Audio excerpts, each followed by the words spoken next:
Hi there. I wanted to let you know that what you're about to listen to is part two of my conversation with our guest. And I really encourage you to listen to part one in addition to.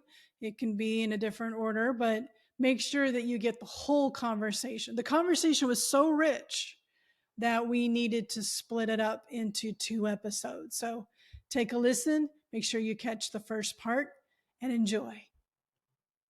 Hi, everybody. Welcome back to Communicate Like You Give a Damn. And we have a part two with Paul. Now, Paul was the one who basically laid it out for us, the behind the scenes of what PR took place in the area where George Floyd was murdered.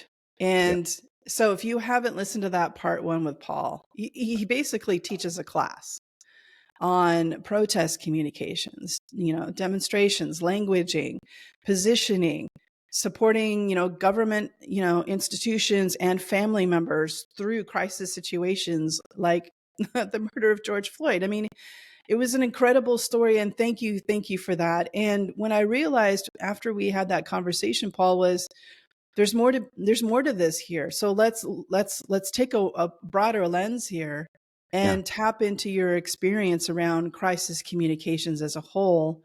And so if you wouldn't mind, before we get into it, just in case for those who haven't heard your first podcast, reintroducing yourself, and then we'll get into our crash course of crisis communications.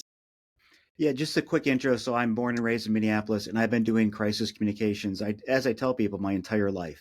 I Mm. grew up with a dad who was a county sheriff. And so, police scanner ran 24/7 in our house growing up. And so you learn how to kind of think through crisis. You see the calls, you hear the calls that come in, you hear it gets dispatched out, and then you see it in the media, and you start to understand all the components of it. So I've been doing it or listening to it my entire life, which is, nearly 60 years now. I'm doing it professionally for 35. And it's brought you on a journey. And what you learn over time is that crisis communications, to do it effectively, you've got to keep it simple so you can remember and execute it upon it in the moment. And it's many moments that happen. And that's why I've kind of developed my system after kind of learning from some of the people that kind of started the crisis communication genre of PR. Some of the old school people like Jim Lufuscussi, who's a friend of mine. Jim was kind of the first one to start writing about this in the 40s and the 50s, and he starts thinking this through, and then others pick it up. And modern thinkers like Julio Fred Garcia or Richard Levick, who just recently passed, they took it to the next level. And so when you talk to them and you start thinking this through, what I've found is that you are usually dealing with crisis, and your ability to translate to other people on your team. You might be called into a crisis situation and lead a team really quickly. And you've got to talk to them about what the communications components are really fast and easy. And Kim, that's why I came up with my system, which conveniently all rhymes. It's called Claim It, Name It, and Frame It. And if you go through Claim It, Name It, and Frame It, you can quickly understand the components of crisis communications. And so if you want me, I can launch into this and just kind of talk to you about how this relates. But I think that everything is kind of a case study in applying it in a reasonable manner. And so Well, I think it'd be interesting to hear, because you're familiar with the kind of the early history, if you will, of yeah. crisis communication. So what was it? How did it initially start? And what have you seen as the evolution up into and including post 2020? Yeah, that's a great question, because if you think about it, there's always been throughout the course of humankind crisis communication, right? But as a formal study, PR didn't really exist until the 1920s, if you think about it. That's what they teach you back in college. Mm-hmm. That was the first type of actual public relations where people were hired to do the job as opposed to people doing it on their own. In the 40s and 50s, people started to say, oh, we should be able to manage our image better through the media. And the media was bigger and bolder then, right? You had big media that happened at set times. So Mm-hmm. after World War II, people saw the kind of the components of how, certain countries used propaganda, right? And the Mm-hmm. need to kind of counter propaganda. And businesses started and society started to realize that same thing. And so the study of it really started in the 40s and 50s after the war, where people in the PR industry started to write papers on it and teach on it. Some of the first crisis PR classes started in the 1950s.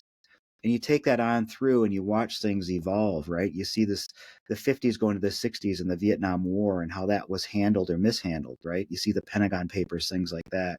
You see the Nixon resignation, and we get the classic crisis term of Watergate. Every crisis management now gets back to being named Gate at the end for that reason, which Hmm. again gets to one of my points, which is the naming convention. Why was it called Watergate and not Nixon was a crook? Like, how do you name these things, and how do they get named these things? How do you proactively use it? And you look at kind of how the 80s and 90s kind of came in the 2000s. In 2020, the pandemic, I think, changed everything, everybody's perspective. Society was kind of humming along, and we see social media come in the early 2000s, right? And then we start seeing how social media gets manipulated. In the mid 2010s, you start seeing how fake news became a thing, and people like were very comfortable being untruthful. And it's very strange that that became the defining thing, that no one pushed back. And that was one of my big criticisms of my colleagues in the PR societies was, hey, we've got to push back against fake news. That's not really a thing. That's just called lying, right? There is objective truth out there. And now we're living in a post-truth world. And we're Mm. paying the price for that in a lot of ways. And so when I counsel my clients, I'm always talking about, okay, the pandemic changed everything. Society changed, and people are, the whole work from home thing changed everything. So you get about a third of your workforce now that is working from home on a regular, consistent basis. They're not being shaped by the workplace as much as they were. They're looking for different ways to be connected, and they're looking for different sources of their truth. And again, I always tell my clients, lean into the change as opposed to being ruled by the change. And Hmm. so what Hmm. that's telling us is that people are looking for something smaller and something that they can touch and relate to. They're looking to be more connected to things that they feel real to. So you look at Congress in Washington, why is the level of distrust so high? Well, I can't touch in that. I might know my local congressperson, but I can't control that. Where I can have impact is at the local level. And so most of my clients are going to what I call local, which means make it small, make your connections small and build your base out, as opposed to going to the big outside. Come to the inside and build it out. Let people know what you believe in, what your values are, what your mission set is, what you stand for, and they'll come to your business. They will come back to your business or your organization. And we're seeing people want to be attached there because they don't trust a post-truth world. Big things are scary and untruthful. Things that I can interact with, I can influence or be part of. And that's kind of the difference we're living in. And I'm seeing this even with municipal clients that I work with. In Minnesota, that it's kind of the annual season where local cities have figured out that we don't want to be the government. And I'm saying that in air quotes, right? Washington is the government. My local government, local municipal government, should be something that's comfortable with me. So in Minnesota, the big thing is every local community now where we have snowfall, they name their plows. Why is every plow named Blizzard or Scraper or something like that? Because residents can shape what their plows are called. And then when they see the plow coming down their street, they feel like there's government working for me. And we see more things like that. Again, more community oriented places, different levels of types of policing, which is a reaction to this. And we're seeing more and more of that. It's a very interesting thing. I'm working with a client right now, which is a municipal government, which is trying to make their police station look more open and accommodating and welcoming to everybody in the community. I mean, that's a concept that did not exist 5 years ago. I guarantee you it Right. did, Right. right? And And so so with yeah. and so just to really level set on what the definition of crisis communications is. Now, do we wait until something horrible happens, threatening externally? Like, how do you prepare organizations, your leaders? Like, where do you start when you're trying to get them, to perhaps proactively, like before something happens? Or do you mostly get brought in when something happens and then you're kind of repairing the damage? Like, what is that process that you have with clients? So Kim, I tell everybody there's two types of people in the world. There's people who has experienced crisis, right? And they prepare for it. And there's people who are about to experience crisis and are not prepared for it, right? Hmm. Which category do you want to be in? There you go. And so no matter whether it's an existing client that I work with and or it's one that comes to me, or I'm trying to say, hey, you need this, I'm telling everybody that your life will change unexpectedly. That's the definition of a crisis, right? It's an unexpected, unplanned change that you should be ahead of. And so what we typically work with clients on is, hey, let's do this first. Let's define who you are. Let's tell your story and let's tell you the world what your mission, vision, and values are. Because if you know who you are, you can act the way you want in good times or bad. And we see too often that people either change who they are during crisis, suddenly they become super litigious, or they hide behind lawyers, and they do things like that. And their audiences go, well, wait a minute, you said you were this. And Hmm. now look what you're doing. As opposed to moving through a crisis saying, this is who we are, this is what we believe, and this is how we'll make it right. And so typically with clients, like with again, my municipal clients, we will do it twice a year. We will go by a 2x2 grid, which means that we look at things most likely to occur and having the highest impact. And we put them on a grid and we sit in a room. We say, okay, what do we think is changing? What is a new thing that is coming down the road that we need to pay attention to? And these things can be things like, oh, hey, we're seeing more severe weather. We're seeing our rivers flood more. We're seeing more windstorms here in Minnesota than we've ever seen. We should be prepared for that when the power lines go down. It wasn't a concern 20 years ago, but now we're seeing it on a more frequent basis. We're seeing flash flooding like you haven't seen before. But we're also seeing societal changes, right? Expectations changing, the way people want to be policed. Again, that local concept. It's okay now to have a mental health professional go on a police call. I mean, unheard of 5 years ago, but we got to be ready for that and then think through, okay, what happens when it goes this way, or that way, when that resource is out there in the field with an officer. I have some municipal clients that send out a community services van to any type of kind of unrest in the community. And it puts out food banks, housing vouchers, the whole thing comes to the scene. Again, unheard of years ago, but that is actually crisis response. It's managed crisis response where we're being more, again, serving people at the local level. And again, those communities are doing better than the ones that are still back 20 years ago or even 5 years ago in their approach to things like community service, policing, things like that. And that is actually crisis response. And how do That is you preventing a crisis. Yeah, absolutely. And how do you help clients who may be used to more of the strategic approach of the deny, deflect, deter, or attack, or discredit? Whatever all the D's are that some Yeah. that people are looking at our profession as professional communicators as spin, as this deny, deflect, and it's gaslighting in some ways. Oftentimes. So walk us through how you help leaders kind of shift around this evolution that's happening, which I'm seeing as well. Like there is such a desire, especially from employees and customers, of transparency, Yeah. authenticity, alignment to Right. mission, vision, values. And so typically when I'm counseling a client, again, I have a steady bank of clients that I work with on an ongoing basis. Most of my clients come to me on a Friday, Kim. It's because they know something's brewing and they don't want to ruin their weekend. So they call the crisis guy in, right? Mm, And I quickly counsel them on, would you rather be this or that? Because this is the choice you have at this point. Of course, your lawyers may advise you to do X, Y, and Z, which looks like dodge and deflect, right? And deny and all those types of things. And those last a long time, and they invest a lot of your time and energy as a leader kind of combating them, right?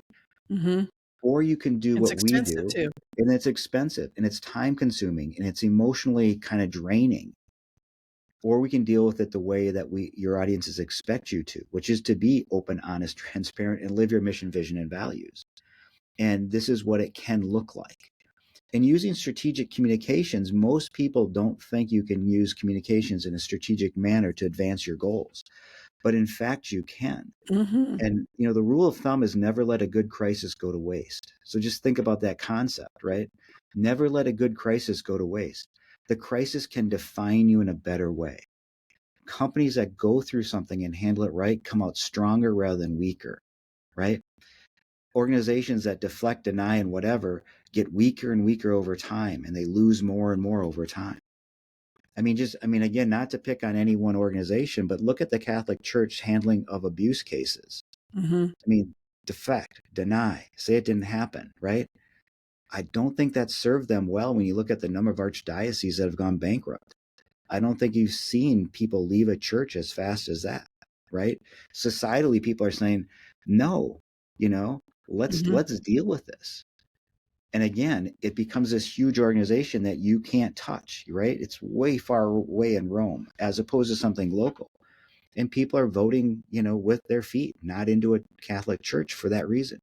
Again, Hmm. not to pick on any organization, but that's just a well-known case of what Hmm. denial gets you.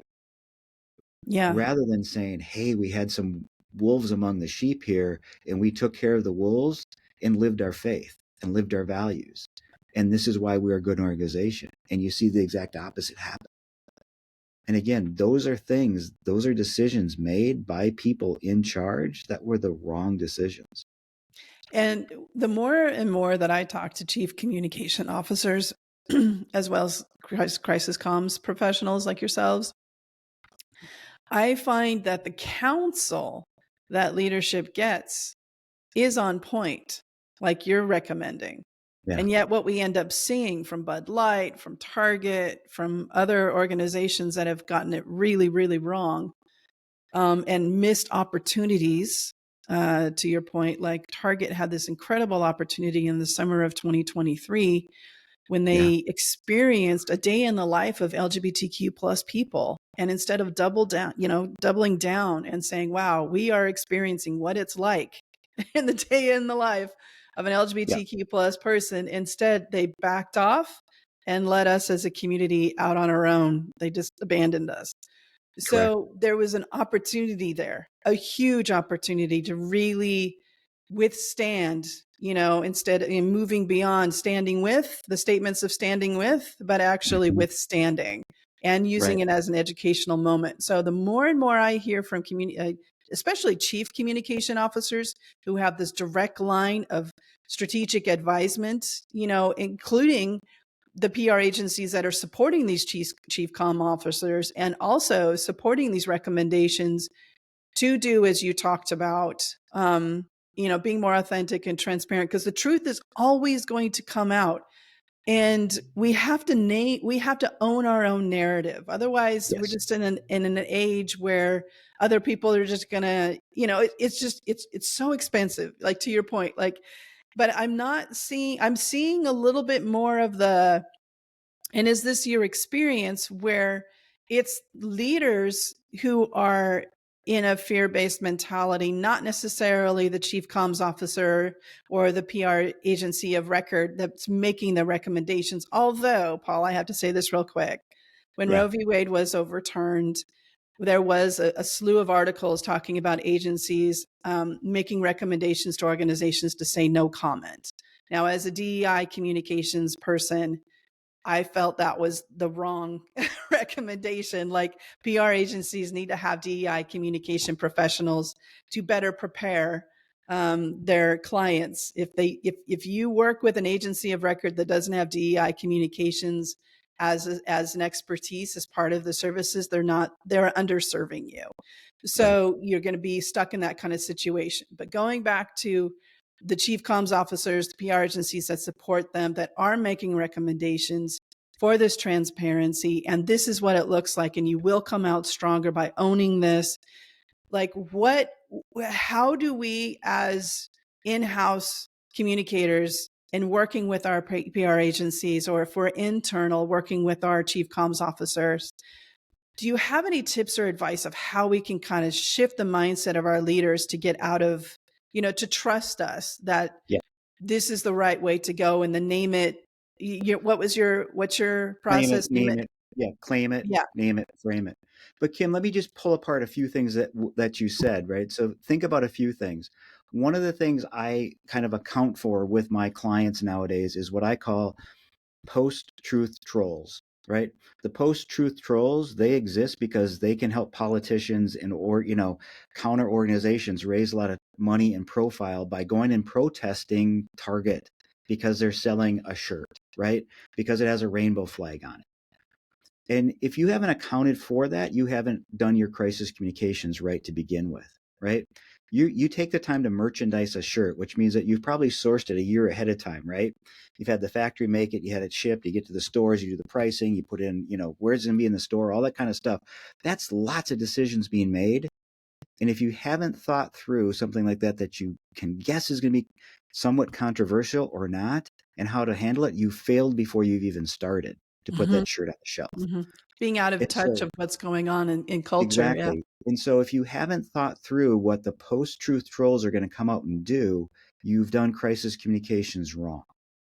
And the other thing is, and what I do with clients is I quantify exactly what the post-truth trolls are doing compared to other campaigns they've done before, how it's impacted other businesses, because you can measure their impact, right? Whether it's dollars and cents or it's mind share of public conversation. And sometimes it's almost funny how we overcorrect for that. Oh my gosh, they came to my store and they protested. Well, 5 people showed up at a store that draws, 10,000 visitors a day. Is that really what you want to worry about? Or do you want to be, oh, the 5 protesters or the 200 people we welcomed into our store as new customers we felt because they felt comfortable coming to our store, right? And that's the power of the consumer, right? Of the audience. And we haven't done those metrics. And so when I've worked with clients in the retail space specifically, we look at post-truth trolls, we look at foot traffic, we looked at dollar value sales, and we compare it to other situations, say, this is what you're going to face, so get ready for it and embrace it and lean into it, right? Lean into what's happening so that you can live your values. And I see too many companies when it seems to get too hot for them, they haven't measured the heat correctly. Hmm. We Hmm. need to be able to measure the heat correctly before it gets applied, when it's being applied, and when it's after. It's so funny when you watch some of what I call the post-truth trolls. There's some of them now that did the Bud Light thing, who now are serving Bud Light again in their restaurants and their bars, right?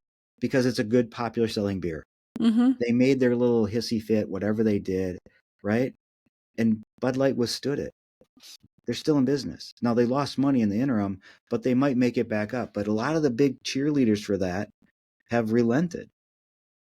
And it becomes an amazing kind of arc to it. And so when you can point that out to clients as you're counseling them that, hey, you're going to live through this.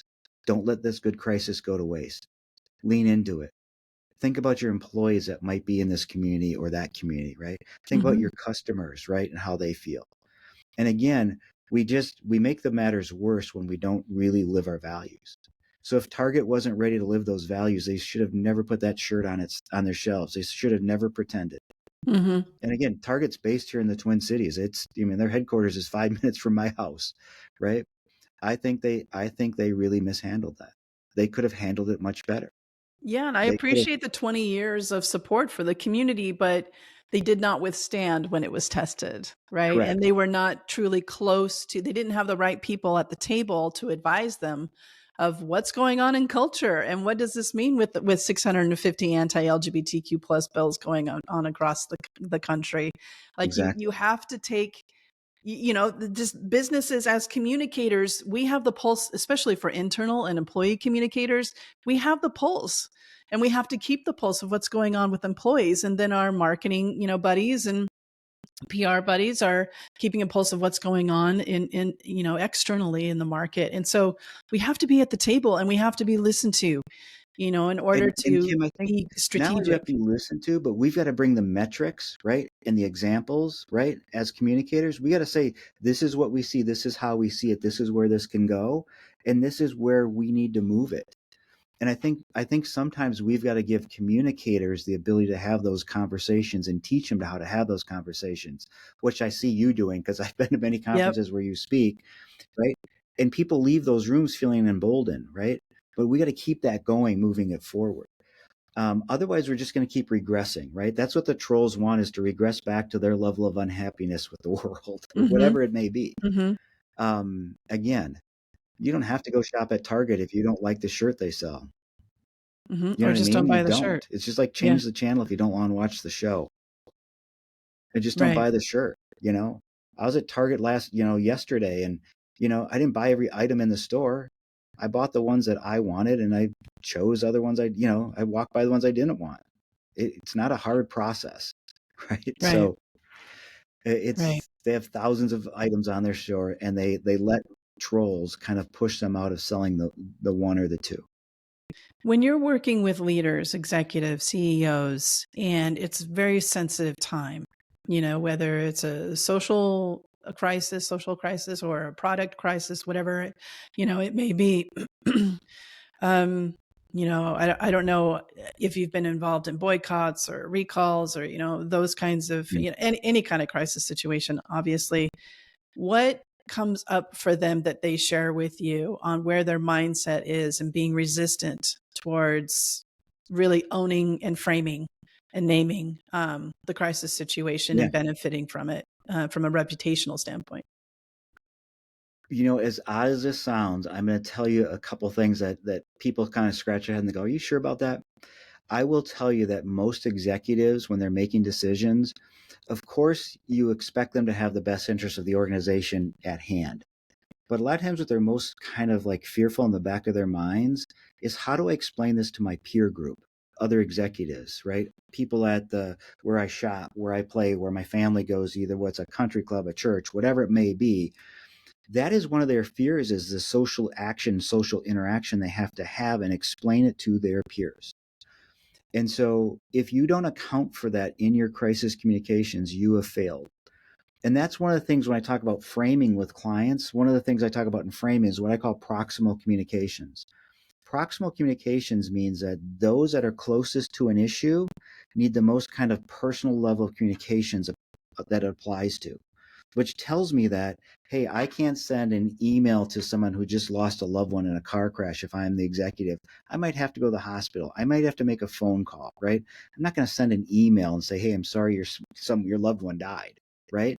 I've got to take care of the person and the person on both ends of the communications. That same proximal communication applies for executives who are making a decision. They have a secondary crisis, is how do I look to my friends and family and my peer group? And you've got to give them the language for that so they are comfortable, so they can make the decision that's ultimately the best decision. And again, it seems like a small thing, but most executives have a peer group of other executives that they counsel with. And having to go back into a situation where you feel uncomfortable explaining your point of view or the organization's point of view, or feeling sheepish about it because you don't have the language to use, or this arc of the story, you lose. And that's really where some of their fear comes from, Kim. And that's been my experience for a long time. And I It's that completely agree with interpersonal piece we miss. Yeah. Yeah, I completely agree with you. Like, this is one of those moments where I say, DEI is in the details. And I've seen this as well. I've seen the exact same thing. But what it looks like to us is a bravado, a Right. shutdown. Right. We're not doing that, and they don't go into the why. And they may not even be able to connect the dots, but we need to see what's going on more behind the thought process. So, before we wrap up, Paul, I would love to talk to you about kind of the art and science of apologies when you're Hmm. in crisis communications. Now, in the book, as you know, Janet and I, introduced the depth model, DEPTH, which is how to position your organization uniquely tailored to the organization on social topics and DEI communication issues Yeah. and topics. And Janet does share an apology framework in the book. And I would love to hear from you as it relates to the depth model. I'd love to hear from you. How do Yeah. you kind of set up and make your recommendations on how to apologize in the claimant? Maybe this is in the claimant portion of your process. Yeah. And again, I always tell people in a crisis situation, we got to treat humans as humans. And again, that sounds trite, but what we forget sometimes is that I'm a corporate or an organization making an organizational decision, but I'm also a human making decisions that affect other humans. And so we have to bring it the apology portion of this. An apology is a correction, right? An apology is an acknowledgement. An apology is saying, hey, something went wrong and I'm taking my responsibility for it and my portion of it. That's kind of the claim of it, right? The claim is, what is mine to own? What is mine to manage? What is mine to comment on? All those things, right? What is a reasonable audience member looking for me to do from my organizational standpoint? And how do I go into that with authentic language that does that? That might be the easy part, is writing the statement and putting it out there, because there is a framework for it, right? The hard part is actually working with the human that has to deliver it or sign off on it, and making sure they understand what's at stake for them. So as communicators, again, it's our job to understand your executive on an intellectual level might understand this, but on an emotional level, they might not be able to get there unless you lead them through it. And so I always tell people, this is where it gets touchy feely. And this is where I want you to talk about your feelings, because there will be feelings involved here, right? Which sounds super corny as a counselor, because they want action steps and metrics, and feelings are soft and squishy. But you've got to go with the rational and the feeling aspect of this if you're going to make this successful. An apology involves a lot of emotion. You've got to manage the emotion. It doesn't, these two tracks cannot, you can't just have one track, you have both tracks. And when have you seen apologies basically make things worse rather than better? Like, what are the elements of Apologies, what not to do in an yeah. apology? An apology that comes too late, an apology that doesn't go far enough, or an apology that is inauthentic are the three kind of cardinal sins of bad apologies. Thoughts and And so, prayers. exactly, it's thoughts and prayers rather than action steps, beliefs, things I'm going to do. And so, it's the trite, easy things that people unfortunately sometimes accept. Thoughts and prayers, thoughts and prayers. Every time America's the land of the mass shooting, right? And everybody says, well, don't talk about it now because it's too fresh. And there's another one 3 days later, another one 3 days later, and it's thoughts and prayers over and over again. Do we really want to live like that, right? Or do we want to start having people have a voice and start seeing that? When you see common sense gun laws that 90% of the population agrees with, we're still not doing anything, because we can get paralyzed of the fear of what we might lose. One of my hyperactive trolls, right? My post-truth trolls might come after me, and I haven't learned how to be strong enough to avoid that or to deal with it emotionally and rationally. And so, again, apologies that don't go far enough, right? They're too late or they're inauthentic. The other thing, Kim, I also counsel my clients on is, you don't have to be an expert in every topic under the sun to make a statement. And sometimes you're better off not making a statement because it isn't your lane, right? Yep. It isn't your thing to comment on. That's the And depth we've model. seen, Yep. exactly, we've seen people talk about things that just, they shouldn't be expected to comment on. I probably don't know about a famine in Africa. I shouldn't comment on that. My organization doesn't talk about famine. It just isn't my thing. But if it is my thing, I should comment on it, because people expect a comment from me. They expect my guidance or my point of view on it as an organization. And again, we see people being forced to make statements on things that are topical, but not in their lane. Right. And so, again, staying in your lane can be an important piece of that. So you're not making, apologies for things. And we've seen that with the Middle East crisis, organizations not making a statement, being forced to make a statement, making a misstatement. And maybe it just isn't their lane, because we can find a conflict so many places in the world to comment on. Right. And there's a lot to be done internally to support our employees, especially those who are directly impacted. Right. Paul, I'm going to ask you the same question I asked you in part one, but I'm sure you have a slightly different answer given our topic today. Is what does it sound, look like, smell like to communicate like you give a damn when it comes to crisis communications? You know what? To do it like you give a damn. Yeah. I laugh when I say that, because it means that you are direct and you are honest and you're authentic, right? And you have a sense of people. And I think a lot of times we start talking in corporate terms or organizational terms as opposed to people terms. And that's why lately I've really been counseling the local local. Local means local people touching local people, thinking about local connections, that human to human contact. And that's why my discussions on proximal communications have been more and more. And having people say, hey, you might have to be out there as a leader talking to people. And I have to give them the tools, the talking points, the skill set to go talk to people. I've had more and more clients come to me and say, hey, Paul, help me with interpersonal communications, interpersonal Hmm. communications. Hmm. I'm doing a series of seminars with people on how do I work with people that might come to a nursing home, a hospital, something like that. It can be any culture, any language that comes to these places. How do I help understand them, deal with them? How do I communicate more effectively? Because that is part of crisis response as well. Because a miscommunication in a situation like that can be a huge kind of trigger for a crisis. And they're realizing that intercultural, interpersonal communications is more important now than ever. And again, that is crisis prevention. When you train on that, when you understand that, when your frontline staff understands it, all the way up to your C-suite. And we're seeing more and more of that. My business in that area has been just kind of growing and growing and growing Mm-hmm. because people need the language and the skill set to do that. And Mm-hmm. again, if it hasn't been your community of people, and you have to deal with different communities of people and how they communicate and the language they use and the cultural norms that they might have, whether it's verbal or nonverbal communication, it's a whole new world out there where you are not doing your job if you are miscommunicating and not putting that into your crisis communications plan.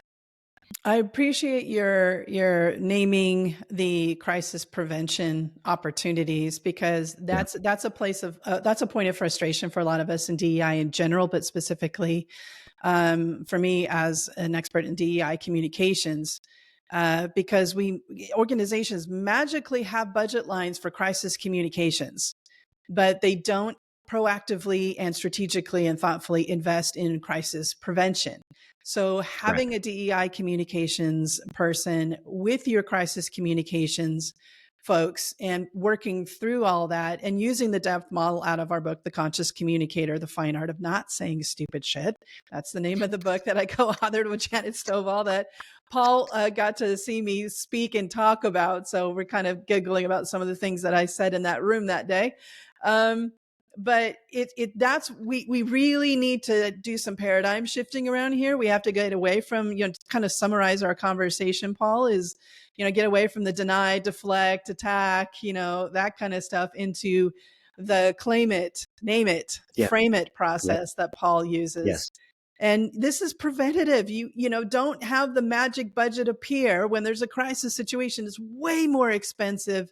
It impacts your reputation, as Paul was saying. It's way more time. It's a time suck.